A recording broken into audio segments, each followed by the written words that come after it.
जब बच्चे अपने माता पिता की गोद से हटते हैं, हटने का मतलब ये हुआ कि वो इतने इंडिपेंडेंट हो गए हैं, आत्मनिर्भर हो गए हैं कि अपने दो पैरों से बैलेंस करते हुए कोई भी चीज़ हासिल कर सकते हैं बिना किसी के मदद के, बिना किसी के सहायता के या बिना किसी के सपोर्ट के। अक्सर हम देखते हैं बच्चे जो 5, 6, 7, 8, 9 साल के हैं, वो घर पर बहुत उधम कूद करते हैं। अगर माँ उनको कहीं दूसरे रूम से बुला रही है तो वो सीधे चल कर नहीं आते, वो अक्सर दौड़ के आएंगे या फिर बहुत ज़ोर से चिल्लाते हैं, सोफ़े पे कूदने का काम करते हैं, बेड पे कूदने का काम करते हैं, चेयर पर बार बार चढ़कर वहाँ से जंप करेंगे और किसी पेड़ पर फटाफट चढ़ जाएंगे और फटाफट चढ़कर वहाँ से वो कूदने का काम करेंगे। अगर उनके पास कोई साइकिल है तो साइकिल लेकर बहुत ज़ोर ज़ोर से उसको चलाएंगे या फिर उस कहीं जाना है, अगर आप उनको कहीं आवाज़ दे रहे हो कि भैया आप मेरे पास आओ या जो भी, तो उस समय होता क्या है कि वो आपके पास साधारण चल कर नहीं आएंगे। अक्सर देखिए वो भागकर आपके पास आते हैं या दौड़ते हैं। इसलिए हम अक्सर उनको कहते रहते हैं दौड़ो नहीं आप ये जाओ। बच्चे जो इस उम्र के होते हैं अक्सर वो बहुत धमा चौकड़ी करते हैं या उधम करते हैं और फिर उसके बाद में उनके एक जगह स्थिर होकर बैठने की प्रवृत्ति नहीं होती है। अगर मान लीजिए पेरेंट्स उनको लेकर बैठते हुए पढ़ाई करने के लिए, तो वो अक्सर देखिए कुछ पेपर को मोड़ते रहेंगे या फिर पेंसिल से खेलते रहेंगे या फिर हाथ या पैर के उंगलियों को कुछ कर रहे हैं, जिससे कि ये समझ में आता कि उनका ध्यान यहाँ नहीं है कहीं और है और वो स्थिर नहीं है।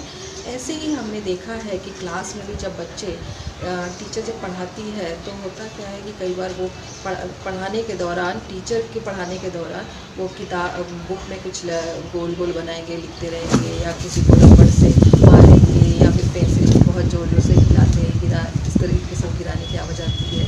यानी कहने का अर्थ ये है कि उनका कॉन्सेंट्रेशन या जो उनको जिस तरीके से वहाँ पे अटेंशन देना चाहिए वो अटेंटिवनेस नहीं रहता है, जबकि उनका कुछ और और उनका ध्यान कहीं और चलते रहता है। तो क्या आपने सोचा है ऐसा वो क्यों करते हैं? अब आपको मैं बता देती हूँ। जिस तरीके से बड़े बंगी जंपिंग को एंजॉय करते हैं और एक्साइटमेंट और थ्रिल पाते हैं, उसी तरीके से बच्चे इस तरीके के कूदने को लेकर, उछल कूद करने को लेकर या फिर साइकिल भगाने को लेकर, दौड़ने को लेकर, ज़ोर ज़ोर से आवाज़ करने को लेकर, इस तरीके की कुछ एक्टिविटीज़ है उससे उनको एक एक्साइटमेंट और थ्रिल आता है और वो साथ ही साथ अपने स्ट्रेंथ को भी जज कर रहे होते हैं। वो साथ ही साथ अपने स्ट्रेंथ का आकलन कर रहे होते हैं कि मैं ये भी कर सकता हूँ, वो भी कर सकता हूँ अपने ही शरीर से। और ये सब जब करता है बच्चा तो हम बड़े ये हो जाता है कि मेरा बच्चा तो ध्यान ही नहीं देता, मैं क्लास में उसको लेकर बैठती हूँ, इसका ध्यान ही नहीं है, उसको ध्यान देता ही नहीं, पढ़ने बैठता ही नहीं, जब देखो तब खेलने चले जाता है, भागता रहता है, दिन भर खेलते रहता है।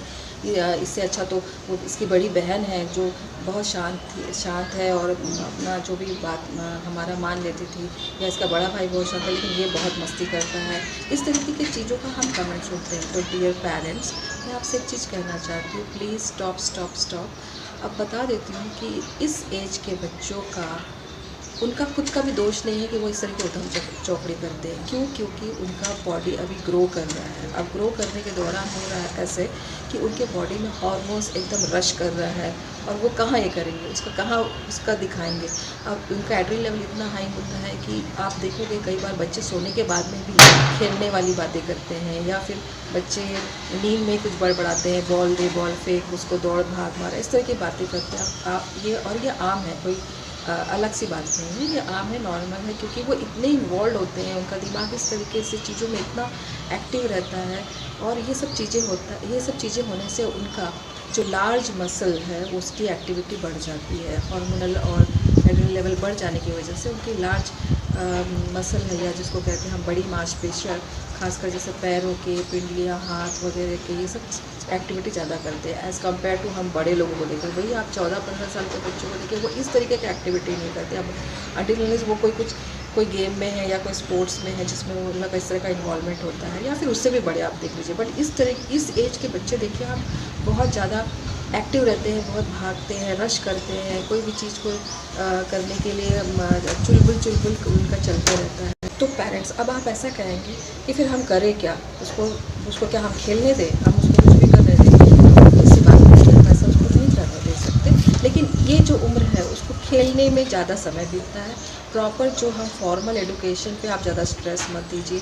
पैदा होने के बाद उसने थोड़ी ये बोला कि मैं आगे जाके पढ़ाई करूँगा, मुझे बहुत सारे बुक्स चाहिए। पैदा होने के बाद तो हमने उस पर किताबें और अलग अलग विषय उस पर लाद दिया है, जैसे मैथ्स हो गया, इंग्लिश हो गया, हिंदी हो गया, ईवीएस जैसे सब्जेक्ट हो गए।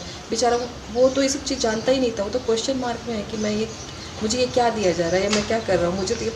मुझे तो खेलने में मज़ा आता, मुझे साइकिल चलाने में मज़ा आता, मुझे कूद फान करने में मज़ा आता, दोस्तों के साथ मिलकर खेलने में अच्छा लग रहा है।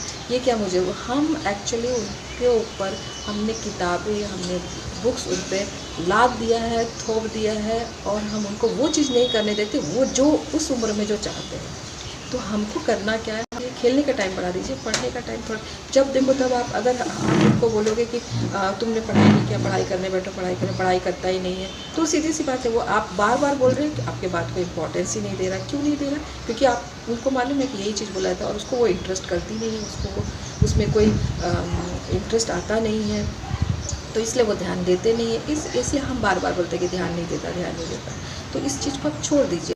तो हमको करना क्या है, हमको उनके एनर्जी को प्रॉपर चैनलाइज करना है, प्रॉपर शेड्यूल करना है। अब चैनलाइज का मतलब ये हुआ कि आप उनको एक कोई फॉर्मल तरीका का खेल में डाल दीजिए, कोई गेम्स में डाल दीजिए, चाहे क्रिकेट क्लब में डाल दीजिए अगर आपके आसपास अवेलेबल है। कोई और भी चीज़ें हैं बहुत से जो आपके घर के आसपास होगा, या फिर आप उनके साथ में इनफॉर्मल तरीके से या कैजुअल तरीके से उनको लर्निंग दीजिए। आप लर्निंग कैसे देंगे? आप हो सकता है आप किसी स्टोरी के माध्यम से उनको सही गलत अच्छा बुरा इसके बारे में बताइए, जैसे पंचतंत्र की कहानी हो गई, या फिर कोई ऐसी किताब है या कोई जासूसी कहानी है। इस तरीके से जो शिक्षा देता है, आपको कोई लेसन देता है।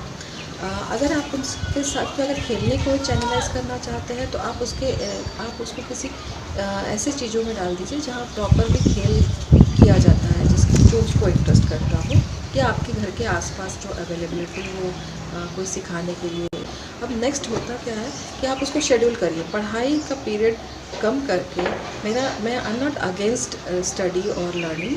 मेरा ये कहना है कि पढ़ाई जो बैठकर उनको पढ़ना होता है वो वाला पीरियड को आप कम करिए, कन्फाइंड करिए, और ये प्रक्रिया को ज़्यादा दीजिए। खासकर इस एज में जब थोड़े बड़े होते हैं तो वो खुद ही समझदार हो जाते हैं, और खुद ही समय जब एक्सपोजर होता है बाहर की चीज़ों को, तो खुद समझने लग जाते हैं कि नहीं मुझे अब पढ़ाई पे ध्यान देना चाहिए, मुझे ये करना है, मुझे मैम ने ये होमवर्क दिया है, तो वो खुद ही अपने आप करने लग जाएगा। बस हमको we need to just recall them कि भैया आपका होमवर्क आप इस उम्र के बच्चों पे खास करके उनकी मानसिक एवं शारीरिक अवस्था को समझना चाहिए, और उनके जो शारीरिक विकास है उस पर सहयोग करना चाहिए, क्योंकि ये समय जो है उनके शारीरिक विकास के लिए अति आवश्यक है। तो आज के लिए इतना ही, मिलते हैं अगले वीडियो में नए चैलेंजेस के साथ में, जो माता पिता और बच्चों के बीच में होता है, जिसे हम कर नहीं पाते हैं या समझ नहीं पाते हैं। अगर आपको मेरा चैनल अच्छा लगा हो तो प्लीज़ इसे सब्सक्राइब करिए, शेयर करिए और कमेंट करिए। आपके सजेशंस का स्वागत करती हूँ। अगर हम कुछ और विषय पर बात कर सकते हैं